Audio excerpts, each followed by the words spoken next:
Buang ka ma. Tugar-tugar mga anak-anak sa kwarta, di magkakahatag sa akong kinahanglan. Karon nako kinahanglan ang kwarta, dili ugma, ihatag na karon. Wa kay pulos ang dinikanan. Mga young people, usahay ingon ani ang mga batanon karon nga panahon. Mga walay puangod, mga gapasipala sa ilahang ginikanan. Kabalo ba kamo nga ang pulong sa Dios nagsulti batok kaninyo? Ingon ang pulong sa Dios, ang magtunglo sa iyang amahan o sa iyang inahan kinahanglang patyon, siya ra ang hinungdan sa iyang kamatayon. Sa unang panahon, patyon ka, kumutunglo ka, mga lang nagbuang kuwanggol sa imong ginikanan. Sabi mo, mata sa mata, ngipon sa ngipon, kinabuhi sa kinabuhi, meaning kung makapatay ka sa unang panahon, ang equivalent ng punishment is patyon pod ka. Pero dere, mutunglo lang ka sa imong ginikanan, wala pa sila namatay. Pero ang punishment nimo is patyon ka dapat. Meaning, bugat kay nga sala ang pagtunglo sa ato ang ginikanan.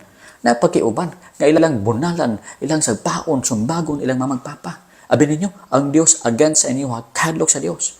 Ingon ang pulong sa Ginoo, ang mudagmal sa iyang amahan o inahan kinahanglang patyon. Ang mudagmal sa mama o papa, patyon dapat. Bunal-bunalan, meaning batuon o bato. May gani kay wala na karon nga panahon ba? Nabali man karon. Kinamay anti-palo bill. O kinsay nagpasa atong senador, anti-palo bill. Utok to sa yawa mga igsuon ha. Yes, na mga panubra nga mga pagdisiplina sa ginikanan.